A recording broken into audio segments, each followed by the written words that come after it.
खबर उत्तर प्रदेश से। उत्तर प्रदेश विधानसभा चुनाव का आज दूसरा मरला मुकम्मल हुआ, यानी 113 विधानसभा सीट पर वोटिंग मुकम्मल हो गई है। अब सिर्फ 290 विधानसभा सीट पर वोटिंग बाकी है। उत्तर प्रदेश विधानसभा चुनाव का दूसरा मरला मुकम्मल हुआ और मजलिस इत्तेहादुल मुस्लिमीन के सदर बैरिस्टर असदुद्दीन अवैसी ने 14वीं लिस्ट के पत्ते खोल दिए। असदुद्दीन अवैसी ने 14वीं लिस्ट जारी की, जिसमें पहला नाम शाह आलम उर्फ गुड्डू जमाली का नाम है। असदुद्दीन अवैसी ने शाह आलम को मुबारकपुर से अपनी पार्टी का उम्मीदवार बनाया और यहां से वो तीसरी मर्तबा अब मजलिस के बैनर पर लड़ेंगे, लेकिन 2 मर्तबा बीएसपी के बैनर पर लड़े थे और शानदार कामयाबी दर्ज की थी। अब तीसरी मर्तबा मजलिस के बैनर पर लड़ेंगे और वो हैट्रिक भी मान लेंगे, ऐसा कयास लगाया जा रहा है। अब आजमगढ़ के विधानसभा सीटों की बात की जाए तो 10 विधानसभा सीट है और आजमगढ़ के रुकने पार्लियामेंट अखिलेश यादव है और यहाँ के 10 विधानसभा सीटों में से मुबारकपुर भी एक विधानसभा है और यहाँ पर शाह आलम गुड्डू जमाली का अच्छा रसूख है। असदुद्दीन अवैसी ने आखिरी पत्ता खोला आखिरी लिस्ट में और उसके साथ ही उनके 100 उम्मीदवार मुकम्मल भी हो गए हैं। असदुद्दीन अवैसी की एआईएमआईएम पार्टी के उत्तर प्रदेश विधानसभा चुनाव में 100 उम्मीदवार पूरे मुकम्मल हो गए हैं। आपको बता दें, शाह आलम गुड्डू जमाली को लोग गरीबों का मसीहा आखिर क्यों कहते हैं और वो बीएसपी को आखिर क्यों छोड़े थे, वो तफसीलात हम आपको बताते हैं। शाह आलम गुड्डू जमाली अरबपतियों में इनका नाम आता है।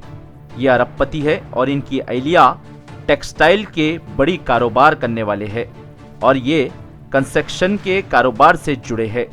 शाह आलम गुड्डू जमाली 2012 और 2017 में बीएसपी के टिकट से ही कामयाब हुए थे, लेकिन 2014 में इन्होंने मुलायम सिंह यादव के खिलाफ बीएसपी से लोकसभा का चुनाव लड़ा था, लेकिन हार चुके थे। शाह आलम गुड्डू जमाली बसपा को अलविदा करने से पहले एक चिट्ठी लिखे थे बहन मायावती को। उस चिट्ठी में क्या लिखा हुआ था वो सुनिए।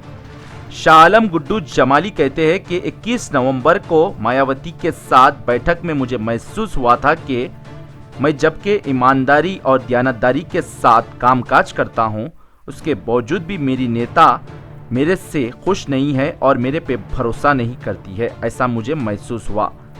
शाह आलम ये भी लिखते हैं कि जबकि मेरी नेता मुझ पे भरोसा और मेरे पे यकीन नहीं करती तो मैं इस पार्टी में रहकर क्या करूं। इन्होंने कहा कि मैं इस पार्टी में बोझ बन के नहीं रह सकता। बहन मायावती मेरे से खुश नहीं है, मुझे इस बात का पता चल गया है, इस वजह से मैं पार्टी छोड़ रहा हूँ। इन्होंने ये भी लिखा कि मेरे कामकाज से और मेरी ईमानदारी से अगर मेरी नेता को भरोसा नहीं है तो उस पार्टी में मेरा रहना या न रहना कोई मतलब नहीं, इस वजह से मैं बीएसपी को छोड़ रहा हूँ। उसके बाद शाह आलम खामोशी अख्तियार कर लिए थे, लेकिन मजलिस ने उन्हें मौका दिया और वहाँ से ही टिकट दिया, जो 2 टाइम के वो विधायक रह चुके हैं। अब देखना होगा, जो मजलिस इत्तेहादुल मुस्लिमीन का गढ़ हैदराबाद माना जाता है और उसके बाद बिहार औरंगाबाद, अब क्या उत्तर प्रदेश भी अब मजलिस का गढ़ बनेगा या नहीं, ये तो 10 मार्च के नतीजे बताएंगे। लेकिन असदुद्दीन अवैसी के लिए बड़े बड़े चुनौतियां सामने आ रहे हैं, लेकिन असदुद्दीन अवैसी चट्टान की तरह ठहर कर मुकाबला कर रहे हैं। सियासी जमातें पुकारा तो बहुत कर रहे हैं, लेकिन अवैसी अपना हरा परचम लिए आगे ही बढ़ते जा रहे हैं। असदुद्दीन अवैसी के साथ कोई जुड़े या ना जुड़े, लेकिन अवाम का अच्छा उनको सपोर्ट मिल रहा है और इससे उनकी कामयाबी हो भी सकती है, कयास लगाया जा रहा है। अब 10 मार्च के नतीजे एक तरफ हिंदुस्तान की सियासी तकदीर तय करेंगे तो दूसरी तरफ मजलिस इत्तेहादुल मुस्लिमीन का गढ़ भी अब उत्तर प्रदेश बन सकता है।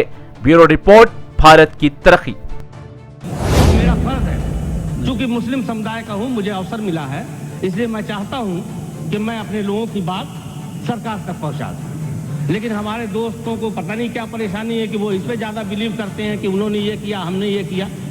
उसकी बात होती रहेगी, वो हम लोग हमेशा करते रहेंगे। अब देखिए, और अगर कोई आपके बीच में आकर के हिंदू मुसलमान के नाम पे आपको वर्गलाता है तो ये जान लीजिए कि ये आपका जानी दुश्मन है, इस देश का दुश्मन है। मैंने हमेशा कहा है, इस बात को हम सबको समझना पड़ेगा, हमारे हिंदू भाइयों को भी समझना पड़ेगा कि न तेरा है न मेरा है, ये हिंदुस्तान सबका है। नहीं समझी गई ये बात तो नुकसान सबका है। किसी ने कहा है कि इधर मस्जिदें हैं उधर है शिवालय, जहां मुतमई हो वहीं सर झुका ले। ये धर्म और आस्था के नाम पे दुनिया में कौन सा ऐसा धर्म है जो नफरत सिखाता है? अरे कोई खुदा कहता है, कोई भगवान कहता है, कोई गॉड कहता है, मगर है एक ही। आसमान में अगर बैठी हुई कोई ताकत है तो वो एक है। जरा सोचो, अगर चार होते, कहीं खुदा भगवान चार होते आसमान में, तो ये जमीन पे जो लोग अपने को ताकतवर और बादशाह होने का दावा करते हैं, रोज लड़ते, रोज रोज जंग होती है उनमें, तो क्या उनमें जंग नहीं हो जाती?